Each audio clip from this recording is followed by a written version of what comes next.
요한계시록 21장 1절에서 8절까지 말씀을 교독합니다. 또 내가 새 하늘과 새 땅을 보니 처음 하늘과 처음 땅이 없어졌고 바다도 다시 있지 않더라. 또 내가 보매 거룩한 성 새 예루살렘이 하나님께로부터 하늘에서 내려오니 그 준비한 것이 신부가 남편을 위하여 단장한 것 같더라.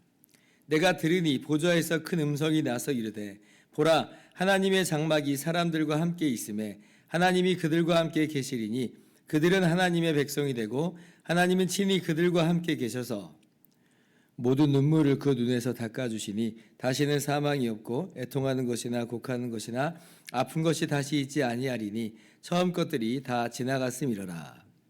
보좌에 앉으신 이가 이르시되 보라, 내가 만물을 새롭게 하노라 하시고 또 이르시되 이 말은 신실하고 참되니 기록하라 하시고 또 내게 말씀하시되 이루었도다.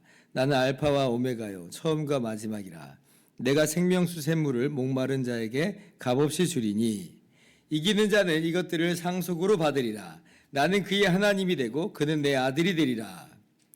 그러나 두려워하는 자들과 믿지 아니하는 자들과 흉악한 자들과 살인자들과 음행하는 자들과 점술가들과 우상 숭배자들과 거짓말하는 모든 자들은 불과 유황으로 타는 못에 던져지리니 이것이 둘째 사망이라. 아멘. 할렐루야.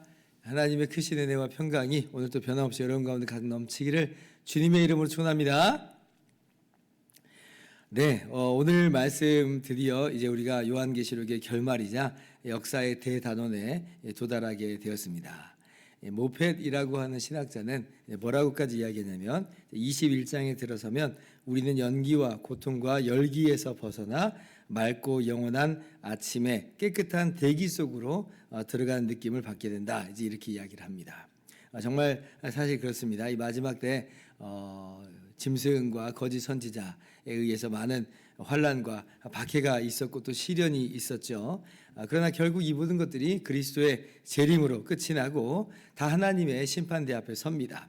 그리고 그때 이제 그리스도의 어린 양의 생명책에 기록되지 못한 자는 영원한 불못에 던져서요. 그런데 생명책에 기록된 자는 이제 어디로 가게 되느냐라고 하는 것을 오늘 21장에 이야기하고 있어요. 자, 그러면 우리는 어디로 가는 거예요?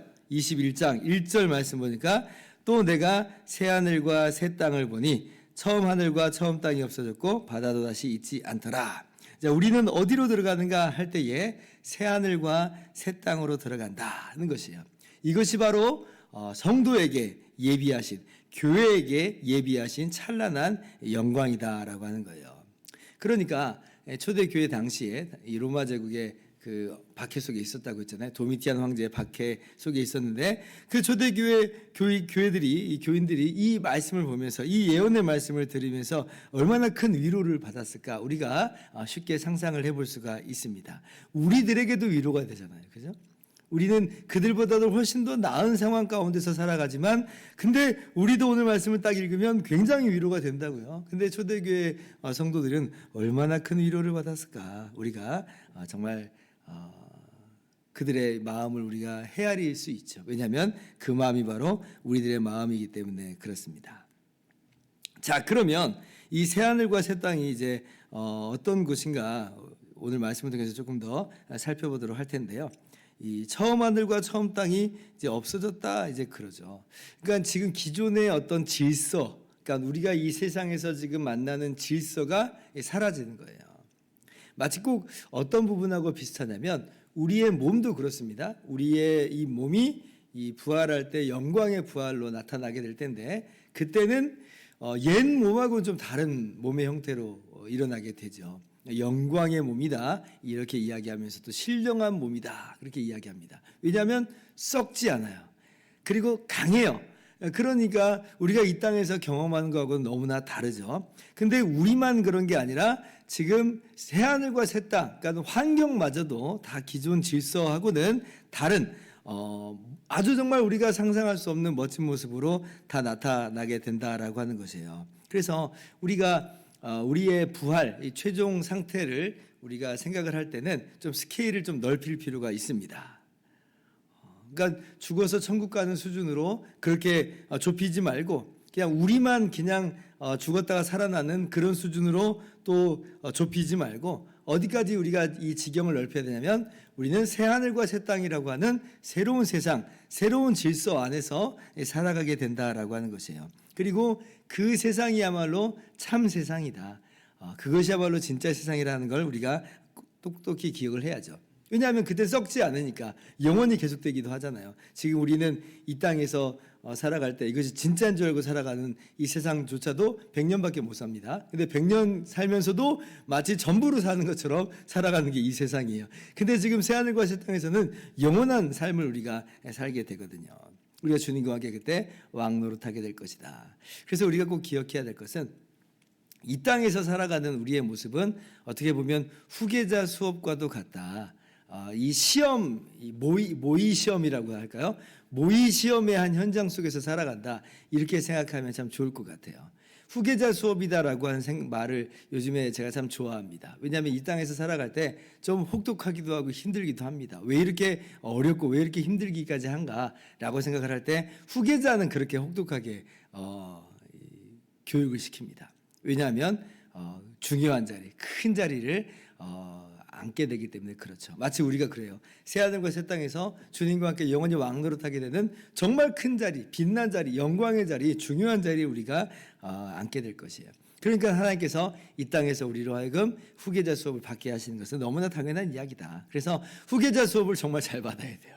우리가 이 세상이 전부인 줄 알고 착각하고 살아버리면 우리는 후계자 수업을 엉뚱하게 받고 있는 형태인 것이에요. 근데 하나님의 자녀답게 백성답게 우리가 이 세상에서 어려움과 시련이 있을지라도 살아간다면 그것이 후계자 수업을 정말 잘 받고 있다라고 하나님께서 분명히 그렇게 여기실 것이에요. 그래서 우리가 이 땅에서 살아가는 동안 후계자 수업을 잘 받아서 새하늘과 새 땅의 그 영광 가운데로 우리가 기쁨으로 맞이하고 드러날 수 있기를 바랍니다. 자, 그래서 2절을 보니까 이제 거룩한 성 새 예루살렘이 하나님께로부터 하늘에서 내려오니 그 준비한 것이 신부가 남편을 위하여 단장한 것 같더라. 이제 그렇게 말씀을 해요. 그러니까 새 하늘과 새 땅에 머무는 그러한 존재가 누구냐라고 할 때 거룩한 성 새 예루살렘이다. 이제 이렇게 이야기를 해요. 그리고 그것은 마치 이 신부가 신랑을 위하여 단장한 것 같더라. 이렇게 말씀을 합니다.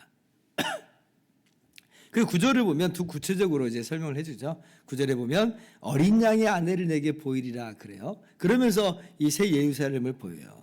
그리고 이것은 우리가 19장에 어린 양의 혼인잔치에 참여하는 이 어린 양의 신부에 대한 얘기를 우리가 잠깐 한 적이 있었죠. 즉 교회입니다.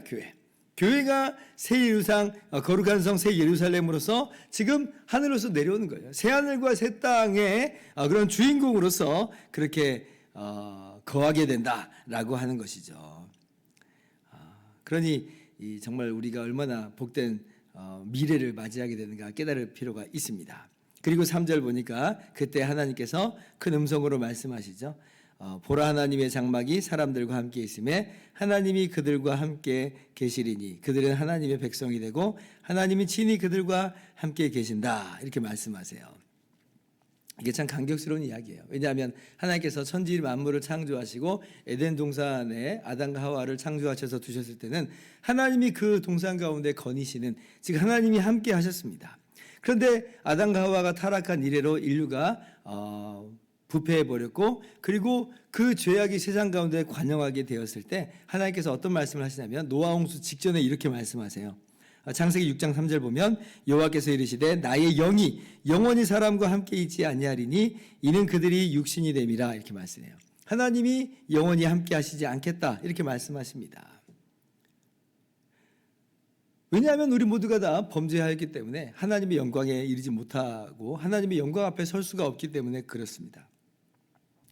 그래서 우리는 영원히 심판을 받고 멸망할 수밖에 없는 마치 이제 잘려버린 뿌리가 잘려버린 꽃과도 같이 시들 수밖에 없는 그런 인생이 됩니다. 왜냐하면 하나님께로부터 떨어졌으니까 하나님이 함께 하시지 않으니까요. 그런데 오늘 뭐라고 말씀하세요? 하나님이 우리와 함께 계신다. 우리와 함께 계셔서 우리가 하나님의 백성이 되고 하나님이 친히 그들과 함께 계시리라 이렇게 말씀하세요. 하나님께서 우리와 함께 하신다는 거예요.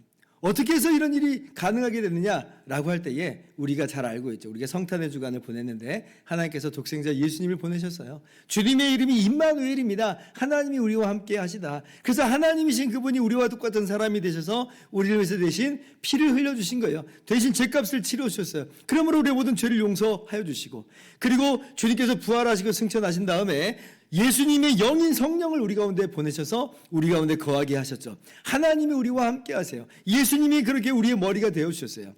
그러니 이렇게 하나님이 우리와 함께 하신 것이 오늘 드디어 역사의 마지막 페이지에서 완성되어서 드러나는 거예요. 하나님이 우리와 함께 하시는 그것이 밝히 드러나게 된다. 우리는 영원히 생명의 접붙임 받아서 생명 가운데 거하게 된다는 것이에요.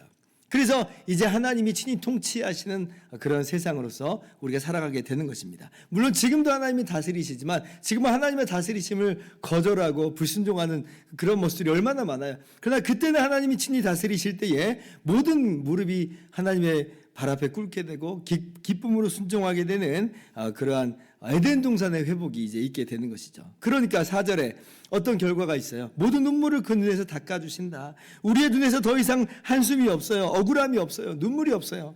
사망이 없습니다. 사망이 우리의 궁극적인 그러한 이 대적이었는데 어느 누구도 사망 앞에 굴복하지 않은 자가 없는데 사망이 없어졌습니다. 애통하는 것이나 곡하는 것이나 아픈 것이 다시 있지 아니하리니. 요즘에 우리 교인들이 얼마나 많이 아파요. 그런데 아픈 것이 다시 있지 아니하리니 우리가 강한 것으로 다시 살게 되니 처음 것들이 다 지나갔습니다. 에덴 동산의 완전한 회복이 우리의 눈앞에 이제 펼쳐지게 될 것이고 그 이상의 세계가 펼쳐지게 될 것이에요. 그래서 5절에 하나님께서 말씀하시죠. 내가 만물을 새롭게 하노라. 다 새롭게 하셨다는 거예요. 창조하셨던 세상이 어그러지고 부패해져 버렸어요. 다시 회복시키시고 재창조하시는 그러한 모습으로서 다 이루신 거예요. 다 이루었다. 그래서 하나님께서 우리에게 이 세상을 값없이 주신다는 거예요. 6절 말씀, 내가 생명수 샘물을 목마른 자에게 값없이 주리니. 값없이 준다. 자, 그런데 우리가 기억할 것도 뭐냐면 아무나 누구나 이 새하늘과 새 땅으로 들어갈 수 있지만 그러나 또 아무나 들어가는 것은 아니다. 왜요? 예수님을 주와 구주로 믿는 사람만 들어갑니다. 우리가 어저께 최후의 심판을 봤을 때 다 자기 행위대로 심판을 받고 그 행위에 따라서 형벌을 받는다 그랬잖아요. 둘째 사망, 그러니까 불못으로 들어간다고 했어요. 예수님을 믿지 않으면 그 이름이 생명책에 기록되어 있지 않으면 그렇다는 것이에요. 그러니까 우리가 이 땅 가운데서 살아갈 때 가장 중요한 우리의 삶의 모습은 뭐냐? 예수님을 믿는 겁니다. 예수 믿는 거예요. 나의 주와 나의 구원자로 믿는 거예요. 그리고 그 믿음 지키는 게 너무 중요해요. 세상에 많은 핍박과 박해가 있을지라도 내가 배교하지 않고 주님 떠나지 않고 나는 그래도 주님 믿으리라 인내하면서 이 믿음을 지키는 것, 이것이 우리의 이 땅 가운데서 정말 중요한 삶이에요. 우리가 예수님을 믿고 또 인내하면서 그 믿음을 지켜나갈 때 과연 우리의 눈앞에는 이 새하늘과 새 땅으로 하나님께서 허락하여 주시고 맞이하여 주신다는 것이에요. 그래서 모두가 이 영광의 나라에 다 참여하게 되는 것은 아니다. 기억해야 됩니다. 8절에 분명히 말하죠. 그러나 두려워하는 자들과 믿지 않는 자들과 박해받을 걸 두려워해서 배교하거나 예수님을 믿지 않는 사람들, 죄인들, 주님을 떠난 사람들, 둘째 사망의 형벌을 받게 된다. 오늘 다시 한번 말씀해요. 그래서 우리가 이 땅에서 살아가는 동안 후계자 수업이라는 걸 꼭 기억하면서 예수님을 믿는 믿음 가운데 살아가고 그리고 그 믿음을 인내로서 계속해서 지켜나가는 저와 여러분의 모든 삶이 되기를, 그래서 새하늘과 새 땅을 기쁨으로 맞이하게 되는 저와 여러분의 모든 삶이 되기를 주님의 이름으로 축원합니다. 기도하겠습니다.